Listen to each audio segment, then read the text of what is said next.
So, Fred, it's just you, me, and the closing, the final act. And so we're going to talk about a lot about you, nothing about me, and we're going to talk about the machine that is going to take the bunny to the moon, as it were, right?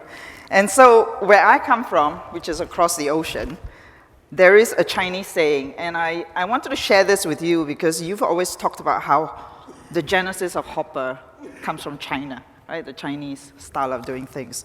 So there's a saying that says, a tree grows tall is a tree that has strong and solid roots. So I'm curious about your roots. Was there something in your childhood that made you this sort of scrappy, angry underdog that wants to take on the giants? That's a good question. I mean, this is on my LinkedIn. I dropped out of school when I was 19. I've never had a job, never had a mortgage. I've never done anything except build companies. And before that, before starting my first company, I was a hacker. So this is back in the day, I'm dating myself, but we would remove the security from video games and sell them in the schoolyard. And eventually my buddies that were doing this got busted for credit card fraud, and I figured out I needed a better path in life than what I was doing with my skill set. But I grew up around computers. I'm the so scrappy underdog. Oh yeah, absolutely. But nerd in a basement, right? Like not even cool. So fundamentally, and you never kind of lose. I think it's a good analogy, your roots. Not only is it underdog, but I'm a hacker. When I see a business problem, I want to hack it, right? I don't think about Harvard Business School or what, the case study looks like. Right. I'm like, how do we get around this problem? Right, okay. And definitely, you end up building companies that are like your culture. Definitely a lot of the people that lead Hopper today come from these abnormal backgrounds. Yeoh Stewart-Kirk, who co-founded it, had a master's in cinema. Dakota Smith, who basically runs it as a co-founder now, also dropped out of school. Like you can kind of see you attract people. So you have the misfits and the outliers in society. Okay. Oh yeah. So you told me that you did your first startup at 21 and then you had an exit at 27, right? So how do you stay an underdog when you're so successful so quickly? I mean, at some point you become the top dog, right? I mean, I loved it when the two big companies we compete against were 100 times our size, and now they're 10, 20 times our size, and we're clawing up on these guys. We're 14% of the U.S. market. I just want to win, right? And so we just think about the customer, the next thing, I've noticed that personally, I do better when the odds are stacked against us, right? And so, and to me, this is super weird. Like I've spent decades here coming to this conference because I knew Philip personally, and now people recognize me that I don't know, and they're like, "Oh, you built." So you become a celebrity. It's super weird. With that, okay. Super weird. But you're hardly, scrappy anymore, right? I mean, you have raised some serious money. You have raised 730 million, and you were growing at all costs, right? So, with that kind of funding and the high growth you've reported in recent years, it's been a tough year. You've had to make some tough decisions. So, was laying off 250 jobs necessary? I mean, it was terrible. It always is. And we did something similar in the pandemic. But fundamentally, it comes down to the environment has changed. Money was free for a decade. And now, inflation's coming down, but that's never coming back. Loss-making companies trading at 40x future revenues is never going to happen, not at least in a few decades. And you have to do the right thing to build. And it's never fun to do that, but fundamentally, we have to get to profitability, like everybody else on the planet. And there's great examples, like Stripe has been doing amazing, very similar thing. And when you reach a certain scale, you have to be thinking about what your exit velocity looks like. And we're already, if you look at when do you expect to reach profitability? Next year. Oh, yeah. Okay. And so HTS, which is the B2B, is already profitable. And we've been closing that gap month over month. And so you just have to do things to get that done. Right. So you laid off your B2C Asia team. And I have lots of friends from Asia here who are really curious. Does that mean they're pulling back on B2C in Asia, which was, a region that you were really, really interested in?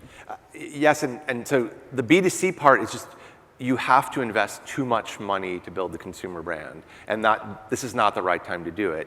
Where we are getting enormous velocity is on HTS. So we're signing deals with banks, airlines, all sorts of things that I can't talk about right now, but that are going to be announced in the next couple of quarters.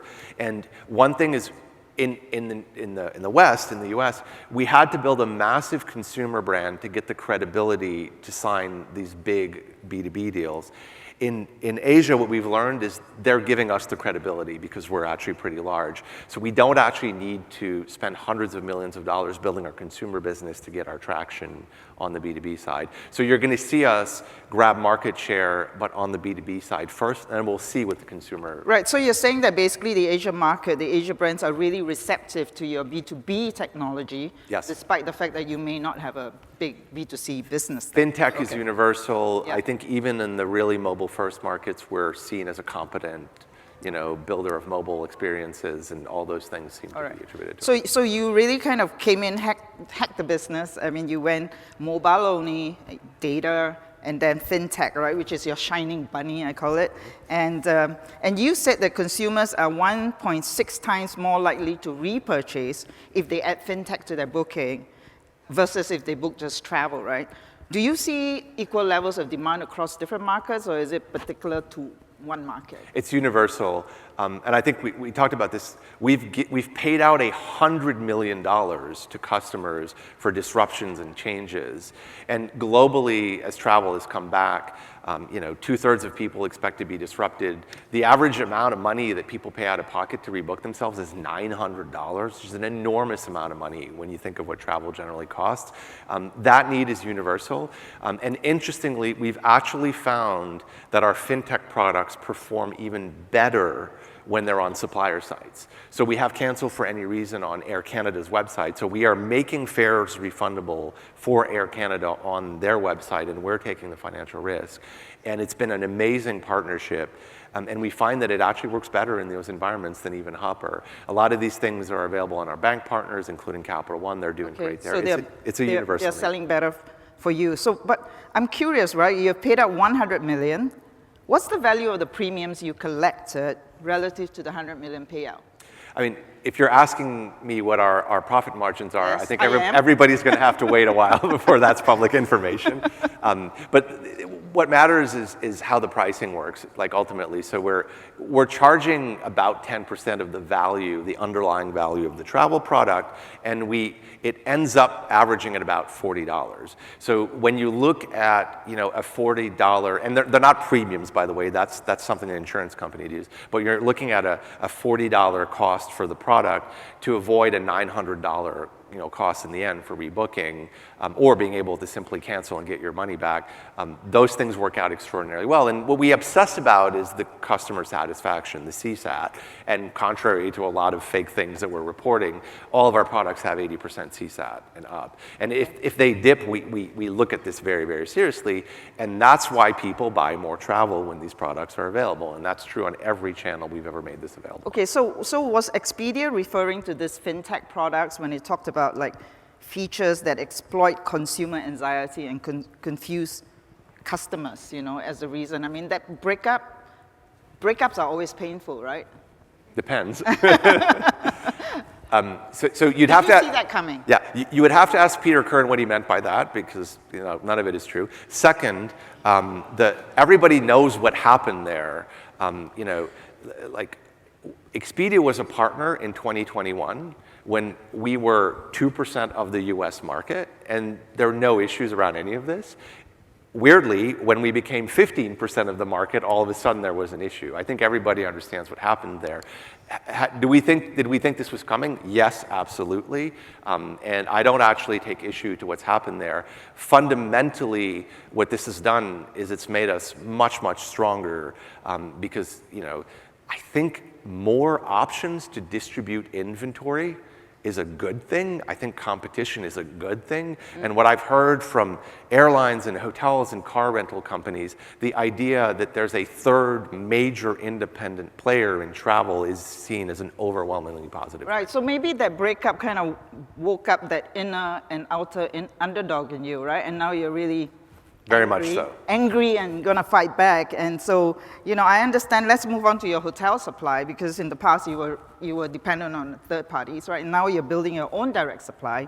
So 65% now direct, and you see it projecting 85% direct by next year. That's a good number, and you added hotel beds and web beds, right? Yep. So what else are you doing in that lodging space? You say that that's your priority next year, right? Absolutely. There's only two things we're focused on at the highest level. It's building up HTS and getting the hotel supply direct.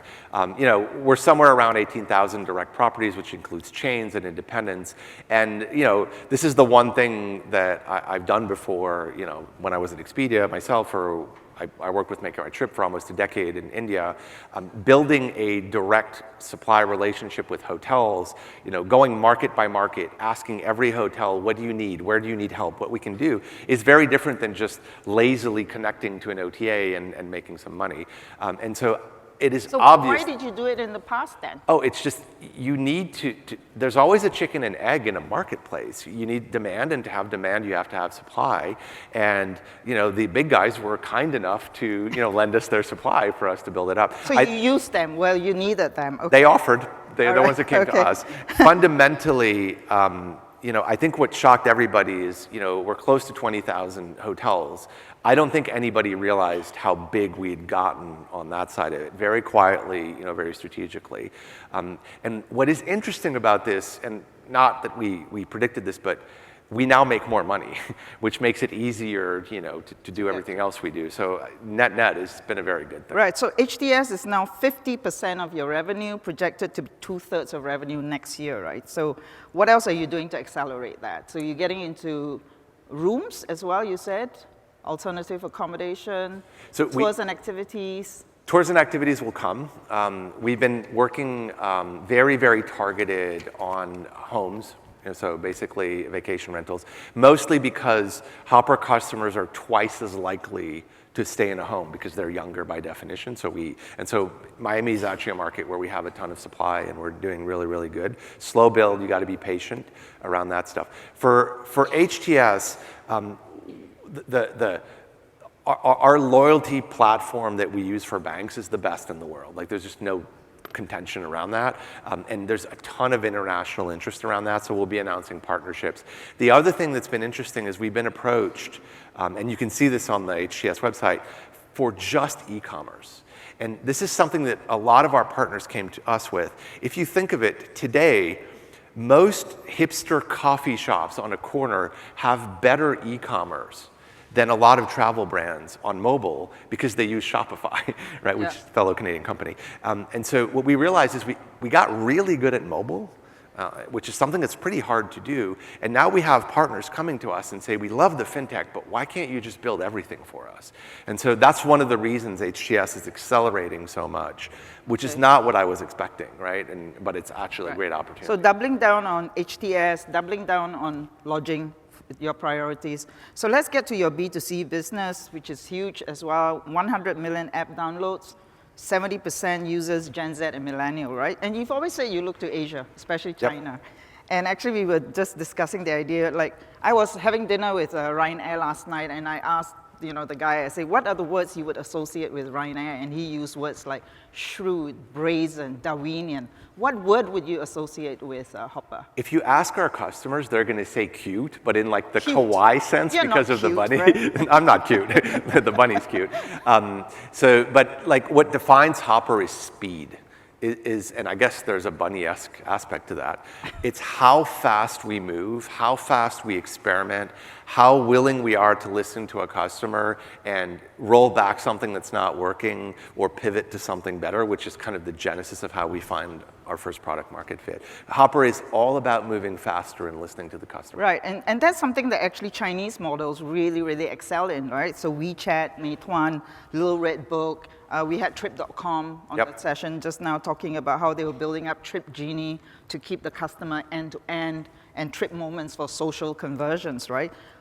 What in particular do they do with the machine that impresses you, the Chinese models? So I think that the Asian and Chinese model is particularly interesting because there's a deep relationship between commerce, mobile, social in China that's unique for a bunch of historic reasons. But when you look at things like what's called key opinion customer, KOC, which is something that everybody in China knows, and most people in the West don't even know what that means, there's 10% of people that are willing to share content, like video content, or live stream themselves at the hotel. And we tested this is true in the West also in a certain generation. So this deep understanding of how social, mobile, and commerce go together, I still think Asia is a decade ahead of the West. So a lot of what we do is we look at those things. Not everything ports, but a lot of things have worked well. One thing that's been an underdog success is team buy in hotels. This idea that even though you're not traveling with somebody, if you book at the same time, you can get a discount.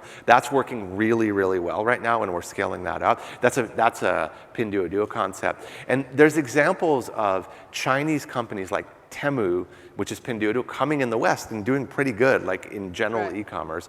I think the Asian mentality is a predictor of how the next generation of consumers are going to behave towards mobile. Right, so you say a decade ahead. They are a decade ahead. So you have to wait a decade before you get mass adoption of your model here? Because our customers are younger on Hopper, it tends to work out much better. What is difficult is looking at a screen of a Chinese app with all these integrations that we don't understand as Westerners, and trying to imagine how an American customer wants to consume that, which is why you think they'll get that? Oh yeah. Okay. I mean, I remember being in Beijing and seeing two people on their phones like doing this and asking the person next to me, and I'm dating myself, and I asked, what are these two people doing? And we were in a bar and they said, they're texting. And I said, what's that? Right? This is like a long time ago. Okay. And I'm like, why are they not talking? It's like it's too loud in here, so they're using their phones with a Chinese character set on a Nokia flip phone. I mean, Asia has been ahead on a lot of the social technology trends, full stop. So, we just had our conference in Seoul, with Seoul, and the models that are developing there are just amazing as well. A lot of video OTAs developing. So you're seeing a lot of next-gen models coming out. So the big question, I guess, is you got to build your B2C business, you got to build your B2B business, right? At the same time, can you do that given how much work each one takes? So what we realized, and you could imagine we've debated this extensively, there's a real flywheel effect. Because when we go to like a company, a brand, a bank, an airline under HTS, we're not selling technology. We are becoming a commerce partner. We're taking financial risk. We are taking risk on the upside. We don't charge our HTS customers money. Right. We build the product and we pay out to them. So there's a natural flywheel of scale, credibility that comes to doing those two things together. And what is happening now is both are accelerating because we're doing both. Right. Not unlike Amazon accidentally invented cloud computing 10 years before their competitors because they were solving a problem that they had and they decided to open it up. So we are at the age of the capital winter, right? I mean, money is not free anymore. It's tough times ahead. And some people say this is the age of the rugged entrepreneur, the ones that really build business. So are you rugged enough, you think? I think we are. I think we do better in that environment. And also, about 70% of our leadership is women, and they're just a lot tougher and smarter than the boys. Like, absolutely. I have a 10-year-old girl. So that's what I have to say about that. So now Steve Hefner, he's always saying, I love to see that balance sheet. Why is he so, was I going to use the other S word? Why is he so obsessed with your balance sheet, you think? Who's Steve Hefner? I don't know, yeah. Anyway, he's the one who said on stage that there's nothing the little guys can do with AI or other tech that the big boys can't copy and scale faster. Right, do you agree with him? No, it is true that AI requires data. Right? And I know something about starting a data-first company. We had no assets, no revenue when we went to the big guys and said, stream us data. It always comes down to, are you solving a real customer problem? And the real use cases of AI, as cool as it is, because you can create flaming tigers and all this stuff, which I feel like you noticed that. Yes. I put in a lot of work to and my daughter, my 10-year-old daughter loves to do this also. But fundamentally, you need to solve real business problems. Right. And so if somebody came to me and said, in travel, what could I do with my startup? I would say, look at price time series. Right. Not a flaming tiger, not cool, but if you, travel is about price. If you can predict prices using AI, there's all sorts of crazy use cases. Well, I created that image with the prompts that, because Bobby Healy of Mana Drone said at WIT Singapore, now is the time for the little guys to do a booking.com killer. And we heard that Paul English is doing a kayak killer to his best friend, Steve, right? So what killer are you building? I don't focus on killing things, but as I said, I think fundamentally having an alternative out there for distribution, especially in the hotel world, is a good thing. I don't think anybody's going to kill Booking.com. I think it's a formidable company, if I'm being honest. But I think there needs to be more diversity in who you can distribute with. You need new business models, new platforms. And it's been a long time since somebody has said, you know, we're going this alone and we're going to be 25% of every major market. Okay. And that's what we're doing. So scrappy, brazen, underdog, describe you. What's the human quality you want to improve about yourself? Are you perfect? No. In my case, it's patience. Patience. And I'm not sure that's a good business trait, but personally, I want to work on that.